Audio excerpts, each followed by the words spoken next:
안녕하십니까. 신경의 국방팀이 1일 안보 브리핑입니다. 오늘도 우리 대한민국을 둘러싼 중요한 안보 이슈들을 간추려 브리핑하겠습니다. 첫 번째 소식입니다. 트럼프 대통령이 갤브레이스 프레지어 사무총장에게 최후 통첩을 보냈습니다. 아울러 이번 사태에 대한 독립조사 의결안 통과시키며 신중해초와 중국을 강력하게 압박하고 있다는 소식입니다.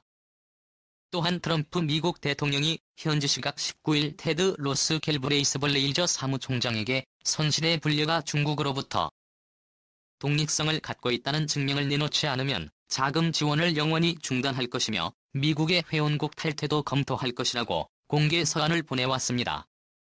트럼프 대통령은 또 우리가 나아갈 유일한 길은 중국으로부터의 독립을 보여주느냐에 달려있다라면서 미국의 이익에 부합하지 않는 조직에 미국 납세자의 돈을 지원할 수는 없다라고 강력하게 경고했습니다.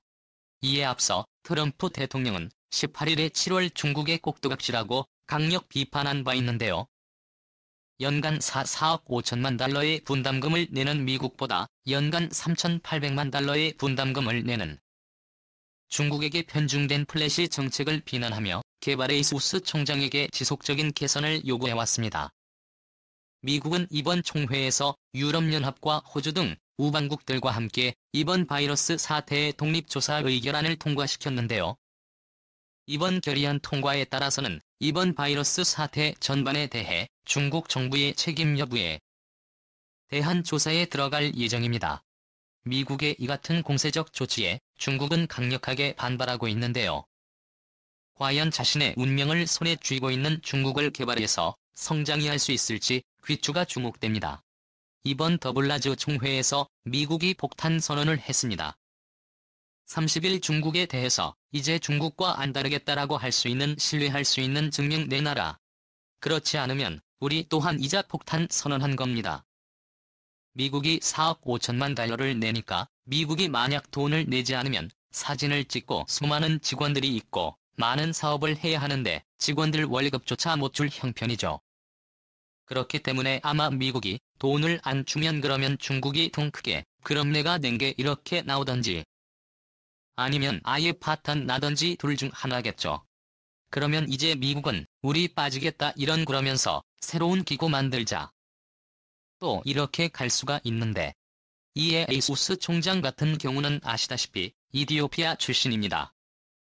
그리고 대표에서 보건부 장관을 할 때 1편에 콜레라가 발생했을 때 해외에서 온 구호품을 자신과 반대편에 서 있는 부족에게는 지원하지 않았어요.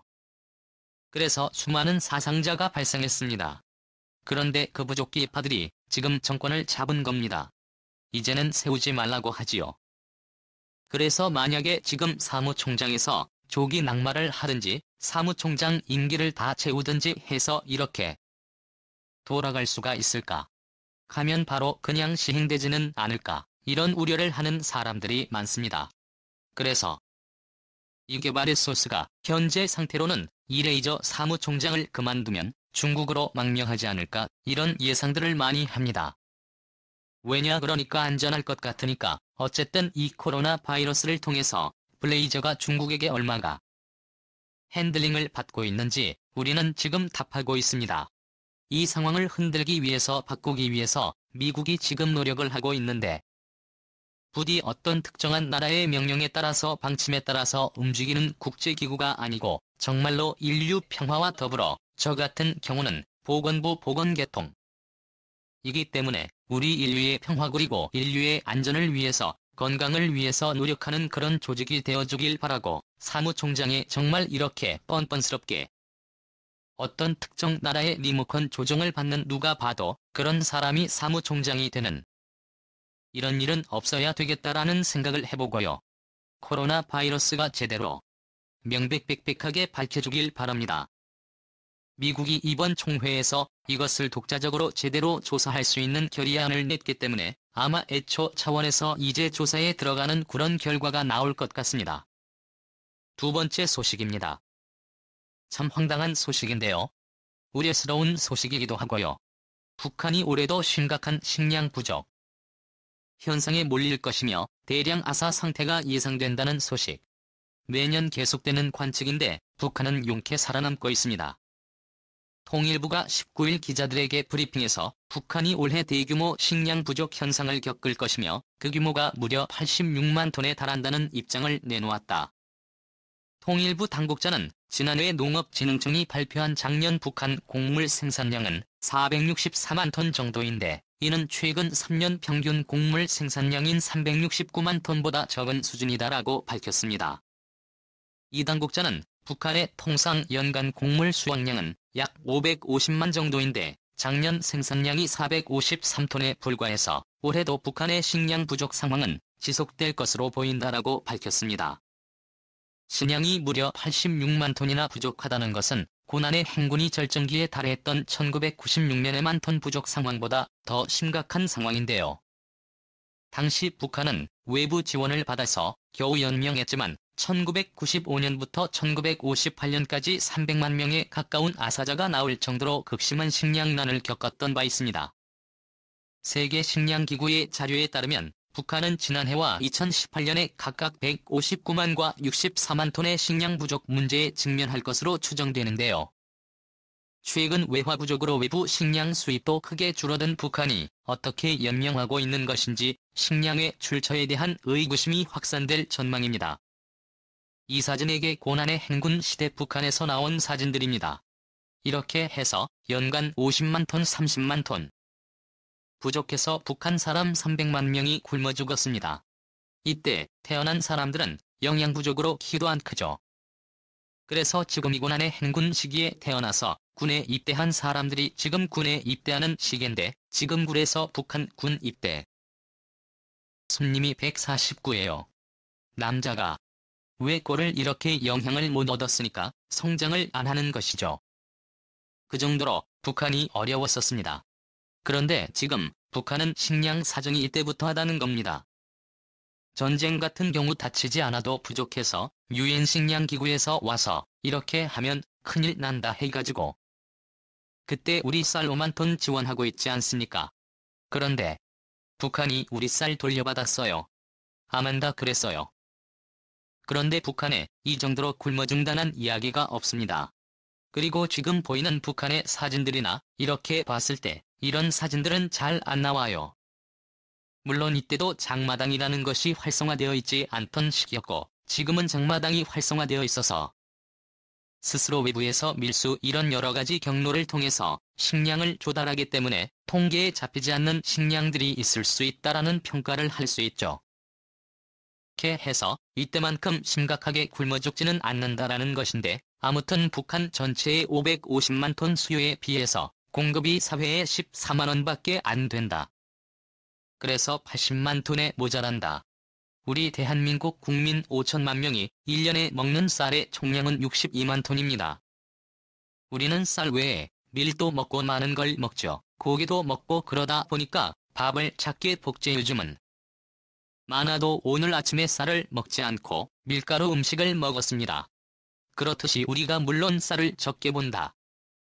하지만 그래도 대한민국의 5천만 명 북한 인구보다 2배나 많은 대한민국 5천만 명이 1년에 먹는 쌀의 총량이 불과 62만 톤인데 그것보다 20만 원 이상이 더 많은 84만 톤에 86만 톤에 지금 부족하다. 이건 북한에 심각한 그런 경보가 울릴 수밖에 없는 데다 과연 북한 정부가 어떻게 이런 것들을 극복해 나갈지 참 안타깝고요. 그리고 이런 와중에 산림 지원이 옥수수 심어가지고 옥수수 나눠주고 했더니 나눠가지고 산림꽃을 심었다고 공개 총살시켜버리고 그렇게 했죠. 정말 뭐가 우선인지 모르는 북한 정권이니까 빨리 북한 체제 바꿔서 이렇게 굶어 죽는 이런 사람들 없게 만드는 세상이 왔으면 좋겠습니다. 세 번째 소식인데요. 이거 정말 우려스러운 소식입니다. 김정은은 식량 부족에 극에 달하는 상황에서도 군비 투자에 대한 열정은 정말 대단한 것 같습니다. 북한이 최근 전방 구단에 최신형 통신 장비를 배치하고 있다는 소식입니다. 북한이 최근 구단에 비밀 통신 기능이 향상된 신형 비화 통신기를 실전 배치하고 있다고 데일리가 20일 보도했습니다.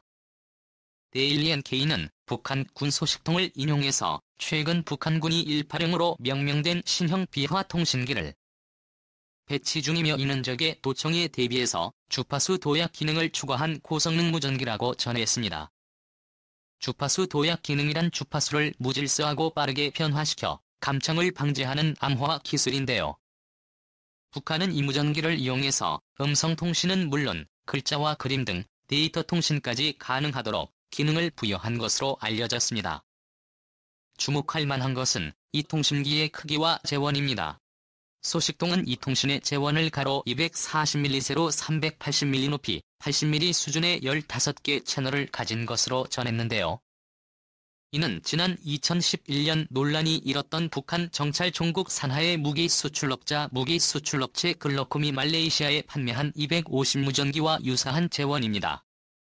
이 무전기는 우리 군의 차세대 무전기의 메일방과 같은 부위의 셰프 채널 방식으로 전체적인 형상과 크기가 다르고 데이터에 나온 재원이 우리와 유사합니다. 북한은 이 통신기를 이용해서 전용 군단의 세포와의 네트워크를 구축하고 있는 것으로 전해드렸는데요. 극심한 제재와 경제난에 시달리고 있는 북한이 도대체 어떤 과학기술이 어디에서 나서 이런 장비들을 만들어 일선 부대에 보급하고 있는 것인지 의구심이 커지고 있습니다. 이게 이제 2017년에 북한이 말레이시아에 판매한 군용 무전기입니다. 이게 우리 군의 무전기 자산의 무전기라고 할 수 있는 티라고 상상이 너무나 흡사하게 생겼어요. 물론 무전기라는 게 다 거기서 거기니까 그렇게 말하면 휴대폰 북한에서 만든 휴대폰을 비싸게 생겼지 않느냐라고 하면 할 말 없지만 어쨌든 너무나 흡사하게 생긴 무전기를 우리 군은 아직 실전 배치도 했는데 그걸 북한이 2017년도에 말레이시아에 팔았습니다. 그동안 북한은 아주 원시적인 그런 무전기 원시적인 건 아니지만 같은 감청하기 쉬운 무전기 암호화,